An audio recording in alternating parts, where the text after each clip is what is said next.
Bonjour à tous, c'est Loser Killer qui vous parle pour la troisième partie de notre guide consacré à la réalisation d'une review vidéo de jouets, voilà, en général et plus précisément une review de jouets de construction, donc type Lego, Megablox et autres. Et donc aujourd'hui, eh bien, on va parler de la review en elle-même avec l'avant-review ainsi que la boîte mode d'emploi. Et donc demain, normalement, on retrouvera vraiment la review en elle-même avec les sets à reviewer. Voilà. Mais pour l'instant, on va parler plutôt de ces choses un peu, pas optionnelles, mais un peu les à côté, quoi, tout bêtement. Donc déjà, l'avant-review, donc les préparatifs, donc choisissez un set que vous connaissez bien, que vous savez construire, que vous savez bien monter, que vous connaissez, quoi, voilà. Parce que ça sert pas à grand chose de reviewer un modèle que vous ne comprenez pas, ou par exemple, un modèle où vous découvrez des choses en même temps que le spectateur dans la review, ça le fait pas trop. Bon, ça m'est déjà arrivé, mais c'est pas très, très professionnel de dire par exemple, ah bah tiens, je savais pas qu'il y avait qu'il y avait un pistolet ici, quoi. Ça rend pas, c'est pas génial, quoi. Donc oui, prenez un modèle vraiment que vous connaissez bien, et si bah, vous ne le connaissez pas bien, avant de faire la review, regardez-le bien sous tous les angles, démontez-le, remontez-le, regardez bien comment il est fait pour pouvoir justement le remonter plus tard dans la review, ça on en parlera par la suite dans la quatrième partie.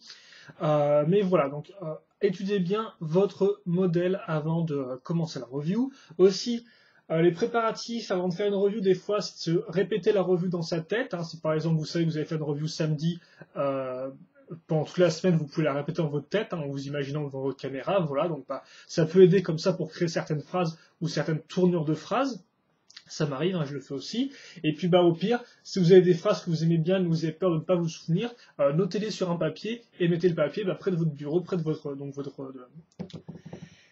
de votre studio vidéo. Voilà, comme ça, bah, même si comme ça vous pouvez dire la phrase ou voir les éléments importants pendant votre review. Si c'est votre première fois, voilà, par exemple, vous pouvez noter au moins l'ordre dans lequel faire la review. Enfin, avant de commencer la vidéo, donc bah, bien sûr assurez-vous, comme je vous l'ai dit hier, que votre caméra est bien réglée, la hauteur de la caméra aussi, avec le socle, la lumière qui est en place. Et donc, bah, quitte à faire, mettez un papier sur votre porte, donc accrochez du scotch ou la pâte à fixe, comme quoi vous faites une vidéo, ou au pire prévenez vos parents ou votre famille en général, voilà, que vous faites donc une vidéo. Comme ça vous sera de déranger en plein milieu, de la recommencer, parce que c'est vraiment très énervant quand quelqu'un entre en plein milieu de la vidéo, même si bon des fois elle se rend compte de ce qu'elle fait et qu'elle part, c'est vraiment assez perturbant. Donc n'hésitez pas, mettez un papier sur votre porte pour dire que vous êtes en train de filmer, donc il ne faut pas vous déranger dans votre chambre. Et donc une fois que toutes ces choses sont faites, donc ces préparatifs un peu d'avant-review, vous savez de quoi vous allez parler et vous êtes sûr que vous êtes bien calmé, enfin, vous êtes bien calmé n'importe quoi, vous êtes sûr que vous serez bien calme, vous allez pouvoir passer donc à la première étape d'une review qui est en fait la bah, on va déjà vous dire bonjour, oui, excusez-moi, c'est ça, et là, j'avance un peu, donc oui, bah, vous présentez déjà, donc ça c'est pas obligé en fait, c'est vrai que bah, moi souvent je dis bonjour à tous, c'est Arthur qui vous parle, bon c'est vrai que je me présente, après certains des fois iront directement à l'essentiel, certains ne diront pas leur pseudo, c'est vraiment à vous de voir ce que vous voulez faire, l'important c'est de le faire rapidement, voilà, d'être un minimum poli, et puis je pense que ça suffira. Ensuite, bah, bien sûr, parler du set que vous allez reviewer. Donc, quitte à faire, vous pouvez dire le nom de la marque. Euh, bah, voilà, par exemple, on va prendre un set. Ça, je vais faire un exemple. Si je prends ce modèle-là, donc, qui est un Battleship, je vais dire quelque chose qui n'était pas prévu. Donc, c'est pour ça qu'on verra après que faire une review avec un montage, c'est aussi ses avantages. Je sais pas pourquoi faire une rime. Bon, oh, la vieille boîte qui va être chiante. Bon, bref. Une review, c'est aussi des imprévus, comme vous pouvez le voir. Donc, par exemple, je vais dire bonjour à tous, Other Killer qui vous parle, et aujourd'hui, on va reviewer un set Cryo Battleship. Là, je vais montrer la boîte, voilà, quitte à faire. Et après, donc, je vais dire, et pour être plus précis, le set Ocean Attack, voilà, donc sorti en 2012, référence 38-52. C'est vrai que moi, souvent, je dis pas beaucoup la référence, mais c'est quand même assez utile, vu qu'effectivement, en France, la plupart des sets Lego n'ont pas le nom n'ont pas de nom, en fait, marqué sur leur boîte, contrairement aux versions américaine. Donc ça fait que souvent les parents, même les gens, se référencent par rapport au numéro du modèle. Enfin, donc c'est utile. Moi, c'est vrai que je ne fais pas souvent, mais voilà, vous pouvez le faire. Vous pouvez aussi citer nom du set en français et en anglais s'il existe. C'est à vous de voir. Voilà. En tout cas, la présentation rapide du nom du set, c'est ça à peu près. Voilà. Donc, bonjour à tous ceux qui vous parlent. Aujourd'hui, c'est Crow Battleship sorti en 2012, Ocean Attack, référence 38-52.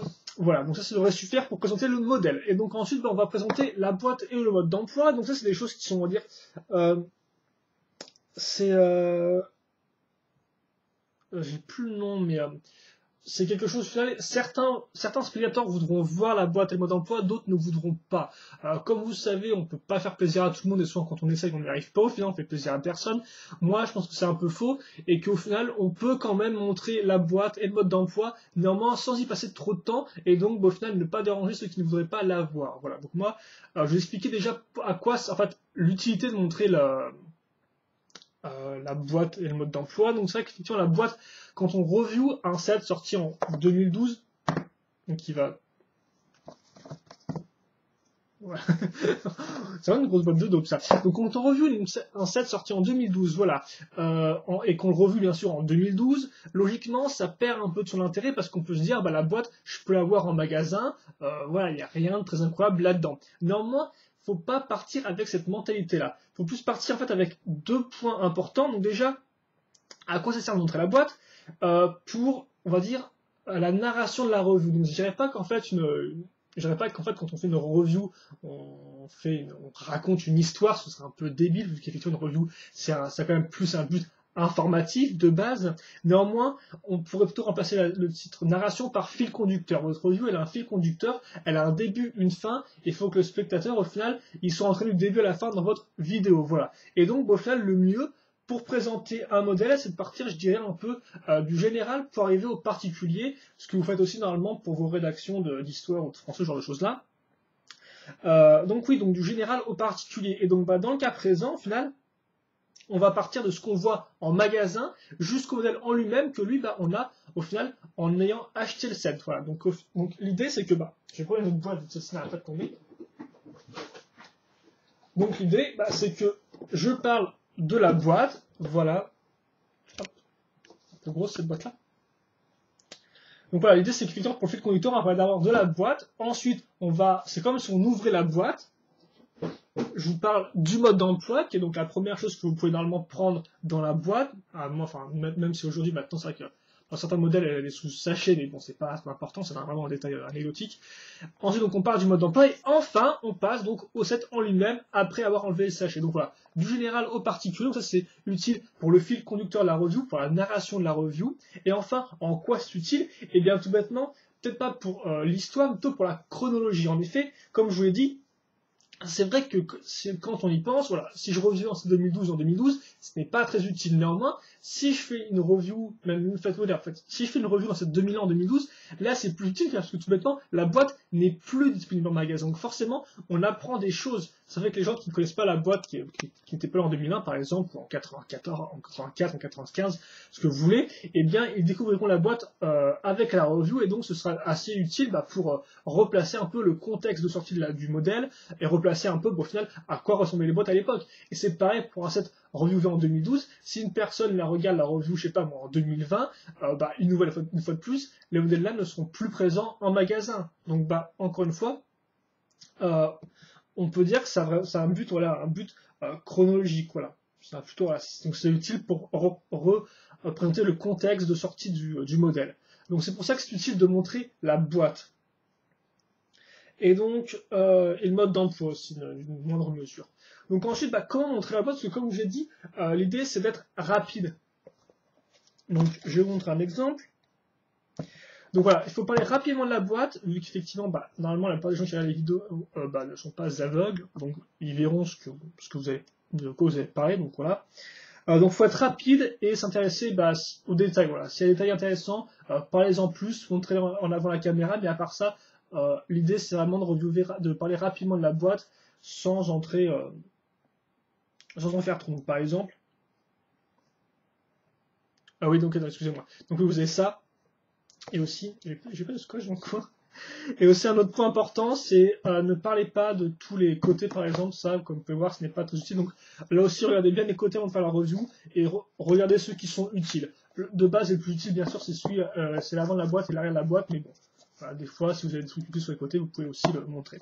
Donc je vais vous montrer en exemple comment on review une boîte, donc avec celle-ci. Donc par exemple, si je faisais la review, je dirais Donc la boîte en elle-même, vous avez le logo Creo Battleship ici, les informations comme la référence, l'âge, le titre et le nombre de pièces, comme vous pouvez voir ici. Là, la scène en elle-même, avec comme on peut remarquer des porte-avions dans le fond. On peut aussi remarquer qu'on a deux créoles qui sont en fait des figurines hein, du côté de chez Creo, donc la marque de chez Hasbro, voilà, qu'on peut voir ici. Et on remarquera enfin dans le détail que là on a des modèles alternatifs, donc qu'on pourra retrouver dans le mode d'emploi. Ensuite on passe au côté de la boîte, donc comme on peut voir ici on verra le plus gros set de la gamme, donc le USS Missouri, voilà. Là on verra une chouette image donc, des deux personnages, donc tous dans ce sens-là, voilà. Et là une autre image 3D donc d'un des deux créoles. Enfin là, la boîte vous montrera les 3 éléments, ou plutôt 4 éléments de la boîte, ou même 5 éléments qui sont en féminine. Donc 5 éléments de la boîte, voilà, bien distancés pour que vous puissiez bien les découvrir hein, sur un fond blanc, ça c'est toujours utile. Comment marche l'espèce de petit véhicule sous-marin, et ensuite bah, pour le reste, des informations, le site internet, nombre de pièces, et le fait qu'on vous reparle des modes alternatifs. Voilà. Donc comme vous pouvez le voir, cette présentation de la boîte n'a pas duré spécialement longtemps, elle a duré moins d'1 minute. C'était assez rapide, mais normalement c'était concis et clair. J'ai parlé de tout ce qui est sur la boîte, et puis au final, bah, quand j'en parlais, les gens pouvaient clairement voir ce qui se passait à ce niveau-là. Voilà. Donc c'est à peu près le seul temps qu'il faut consacrer à la boîte, et comme je dis, bah, après, si vous avez des détails intéressants, par exemple, je sais pas moi, une silhouette d'un autre modèle dans le fond, bah, ça peut être intéressant d'en parler, mais voilà. Après, franchement, vous pouvez faire ça rapidement. Après, bon, c'est vrai que c'est un peu énervant de manipuler des grosses boîtes comme celle-ci. D'ailleurs, je vous rappelle un truc que je vous avais déjà dit dans la vidéo précédente. De base, si la première chose que vous montrez dans votre vidéo, c'est donc la boîte du modèle, on verra après qu'il y a des alternatives, eh bien, faites bien en sorte que votre caméra soit déjà réglée d'avance. Donc en clair, là, imaginons, je fais la vidéo, je laisse la caméra comme ça, et là, je monte la boîte. Problème, on la voit pas, ça fait que je vais devoir recadrer la caméra comme ça pour vous montrer. Ça, c'est une espèce de petite perte de temps assez chiante, donc quitte à faire, réglez votre caméra comme ça dès le début, commencez la revue et ensuite, quand vous montrerez la boîte, elle sera directement entièrement dans le plan. Voilà, ça c'est un truc à noter. Quitte à faire, si vous faites une revue avec une grosse boîte, préparez avant la taille de votre caméra. Voilà, comme ça, on pourra bien cadrer, on n'aura pas à bouger la caméra un peu. Voilà, ça c'est intéressant à noter. Donc on a fait le tour de la boîte, sauf peut-être les canisters, dans le cas d'une action figure Lego ou Megablock ou ce que vous voulez.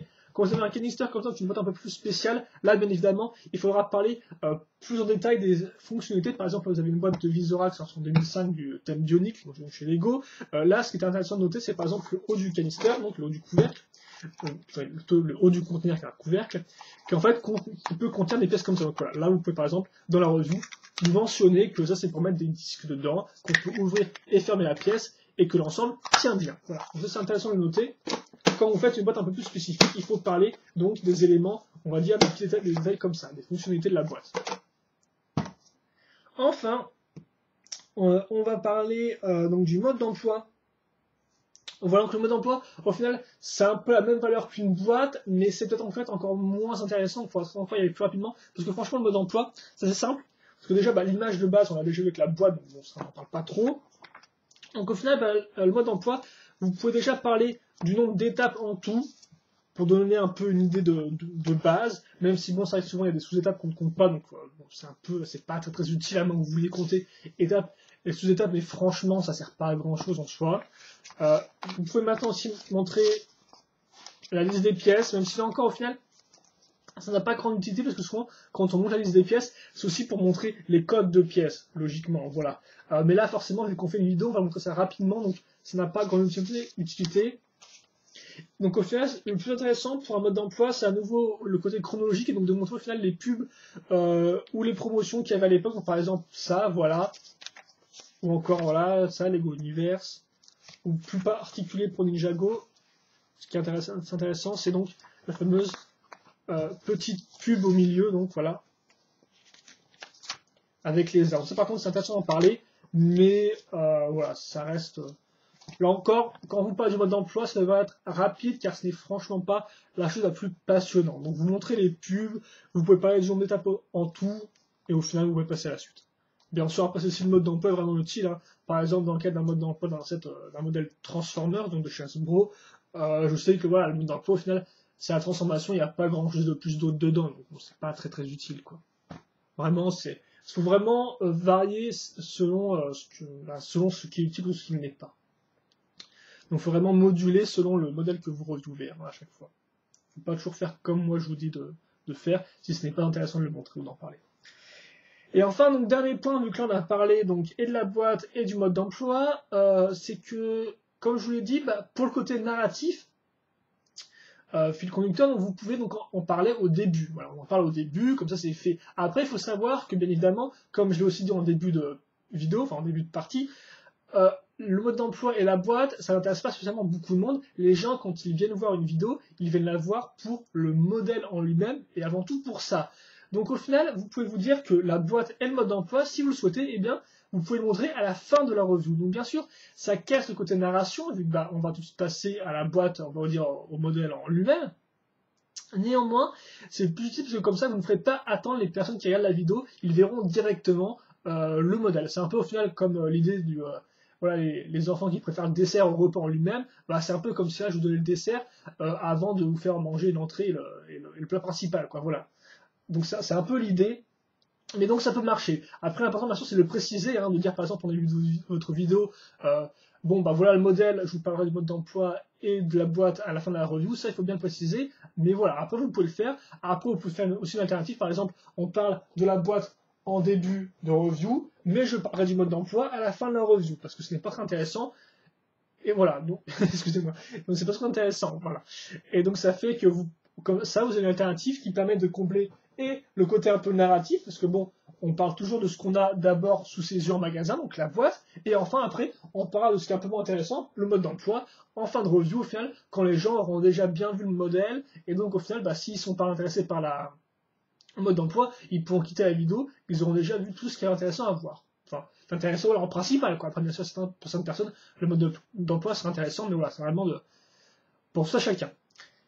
Et donc, je pense qu'on a fait le tour de cette partie-là, si je dis pas de bêtises. Donc voilà, je vous rappelle, préparatif d'avant vidéo, soyez bien sûr de connaître le modèle que vous allez reviewer. Préparez-vous et quitte à faire, voilà, informez bien vos parents, vos proches que vous avez fait une vidéo pour ne pas être dérangé. Ensuite, on montre le modèle et le mode d'emploi. Enfin non, excusez-moi, la boîte et le mode d'emploi. Donc ça, si vous les montrez, parce que oui, effectivement, moi je vous dis, les montrer c'est mieux pour les gens qui veulent le voir. Après, si vous voulez vraiment pas en parler, c'est comme vous voulez, mais votre review sera bien sûr un peu moins complète et certaines personnes risqueront un peu de se plaindre. Après, c'est à vous de voir, vraiment, c'est vous qui faites ce que vous voulez. Mais si vous les montrez, en tout cas, parlez-en vite, voilà, vraiment, parlez-en vite, rapidement, dites tout ce qu'il y a à dire, décrivez la boîte, et puis ça devrait le faire, et puis au pire, passez-y un peu plus de temps si vous voulez parler un détail en particulier, mais sinon, voilà, vous ne devriez pas y passer trop de temps. Idem d'ailleurs pour le mode d'emploi, qui est franchement rapide, vous parlez des pubs rapidement. Et puis comme je vous l'ai dit juste à l'instant, de base, normalement la boîte et le mode d'emploi, on en parle au début rapidement, mais si vous le souhaitez, vous pouvez aussi en parler à la fin de la review, histoire de privilégier le modèle en lui-même. Voilà. Donc je pense qu'on a fait le tour là-dessus. Si vous avez des questions, des commentaires, n'hésitez pas à me les poser, je répondrai toujours avec plaisir comme d'habitude. Nous, normalement, se trouve demain pour la partie 4, donc il sera consacré au modèle en lui-même, donc comment reviewer un modèle en plusieurs parties, ça je vous en parlerai demain, et donc en attendant, passez une bonne journée, portez-vous bien, et puis nous on se retrouve plus tard. Allez, salut!